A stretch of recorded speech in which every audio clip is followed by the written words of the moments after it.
के राय सर, रायबरेली में घटना होती है, एक दलित को पीट करके मार दिया जाता है, सीजेआई साहब के ऊपर जो है ऑब्जेक्ट फेंक दिया जाता है। उधर इतनी बड़ी बड़ी दूसरी तमाम घटनाएं थी पिछले 5-7 साल 8 साल में। मायावती ने किसी एक घटना पर संघर्ष करते हुए मायावती नहीं दिखी, उनकी पार्टी के लोग नहीं दिखे, और एकदम से आज पीडीए के डी को हिलाने के लिए मायावती जी की इतनी बड़ी रैली करा दी जाती है, इतनी बड़ी भीड़ इकट्ठा हो जाती है और फिर उसका प्रचार प्रसार शुरू होता है। मायावती जी के पास आज सिस्टम कहां है कि वो इस तरीके से प्रचार प्रसार करवा पाए, इतना जो है आक्रामक रूप से सोशल मीडिया से लेकर के मेन स्ट्रीम मीडिया तक वो सारी खबर हमारे पैरों पे आ खड़ा हुआ है। मायावती अपने पराजय के हीनता बोध से ग्रस्त होकर उन्होंने सारा वक्तव्य दिया। एक ऐसी पार्टी जिसकी बुनियाद मान्यवर काशीराम ने डाली थी, जिन्हें उत्तर प्रदेश में नहीं दुनिया में, भारत में पहली बार दलित को सत्ता तक पहुंचाया अंबेडकर साहब, जो नहीं कर पाए थे। बाबा अंबेडकर साहब ने बार बार कहा कि बिना राजनीतिक सत्ता के सामाजिक अधिकार हमारे कभी नहीं हमको हासिल होंगे। उस लक्ष्य को मान्यवर काशीराम जी ने अपने संकल्प से प्राप्त किया और इनको राज सत्ता पर बैठाया। राज सत्ता पर इसलिए बैठाया कि दलितों को, वंचित समाज को, बहुजन को ये शक्तिशाली बनाएंगी। खेतों में बंटवारा होगा तो उनको हिस्सा होगा, पूंजी में बंटवारा होगा तो उनका हिस्सा होगा, नौकरी में बंटवारा होगा तो उनका हिस्सा होगा। लेकिन मायावती जी सारे बड़े बड़े शहरों में जो जमीनों का बंटवारा हुआ उसमें अपने आलिशान बंगले तलाशे, अपने भतीजे के लिए, अपने भाई के लिए। आप मंच पर देख रहे हैं 4 आदमी में 3 आदमी भाई बहन और भतीजा यही बैठे हुए हैं। वो बहुजन समाज पार्टी जो जिसके अंदर इतनी बड़ी बार्गेनिंग पावर थी कि डॉक्टर मुरली मनोहर जोशी से लेकर और कल्याण सिंह तक समय मांगकर उनसे मिलते थे, आज उसके पास पूरे सदन में एक विधायक है। आज संसद में उनके लिए गाने वाला कोई नहीं, रोने वाला कोई नहीं, और राज्यसभा में उनके लिए उनका नाम लेवा कोई नहीं है। उस पार्टी की राष्ट्रीय अध्यक्ष इतनी बड़ी रैली करके और उन्होंने सीधे सीधे दलित, पिछड़े आदिवासी समाज को गाली दिया।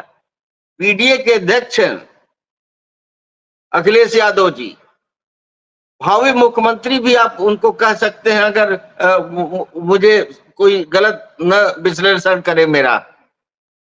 दलित पिछड़ों के राजनीति के वो एक तरह से अग्रगामी चेतना के व्यक्ति हैं, उनको आप दोगला कह रहे हैं।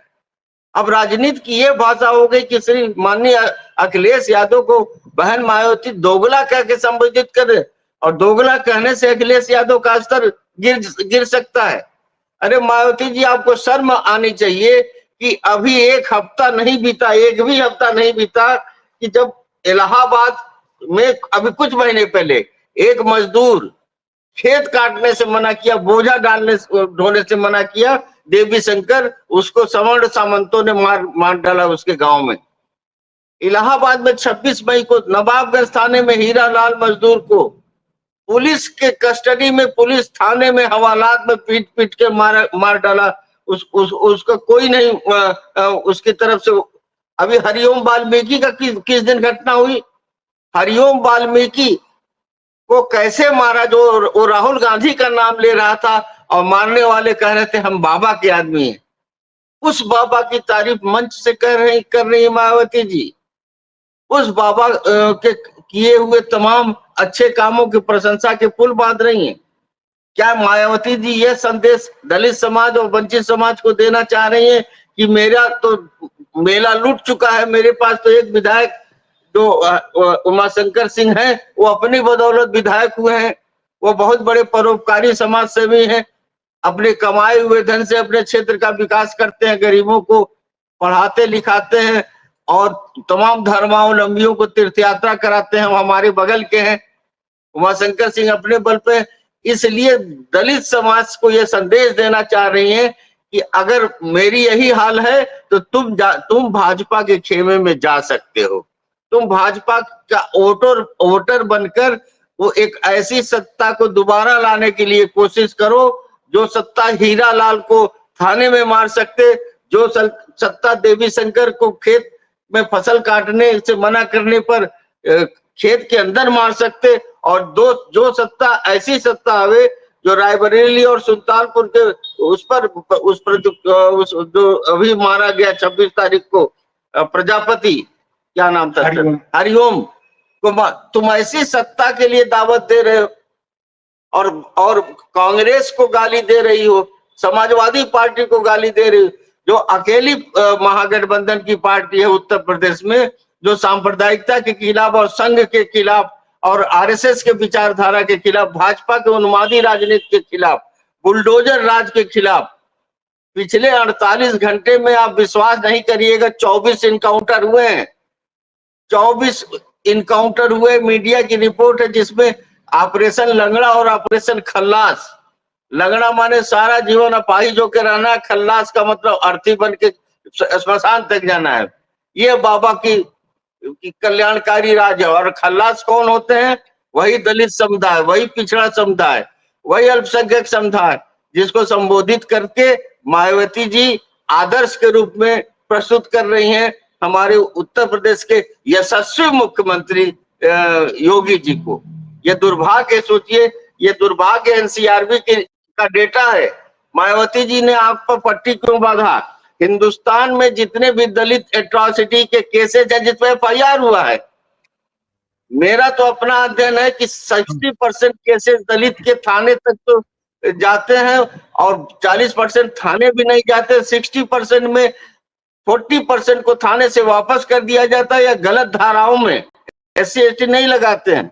उसके बावजूद जो धाराएं, जो SC ST में मुकदमे दर्ज हुए राय साहब, 23.7% उत्तर प्रदेश से गया है। पूरा दलित नरसंहार, दलित संहार, दलित उत्पीड़न का सबसे बड़ा रंगमंच उत्तर प्रदेश है। उसमें दलित की सबसे बड़ी बेटी, सबसे दुलारू बेटी कह रही है कि इस सूबे के मुख्यमंत्री से प्यार करो। इस सूबे का मंत्री बहुत उदार है, वो हमारे स्मारकों की धुलाई पुछाई करता है, उसका झाड़ू पोछा लगवाता है, उसकी घासें कटवाता है। ये हमारे बहन जी का यह संदेश है। आप सोचिए कि जॉर्ज फ्लॉयड अमेरिका का एक काला व्यक्ति था जिसको गोरे लोगों ने, सिपाहियों ने पैर में गला दबा के मार दिया। पूरा अमेरिका खड़ा हो गया, पूरा अमेरिका ने कहा ब्लैक लाइव्स मैटर, उसके साथ पूरी दुनिया खड़ी हो गई।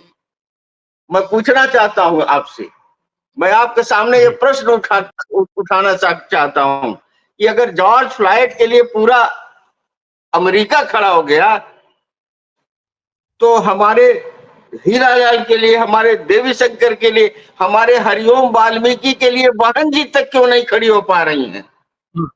हम जरा इस सवाल के हरिओम वाल्मीकि के हत्यारे के तो आदर्श है, वो बहन जी का कैसे आदर्श हो गया?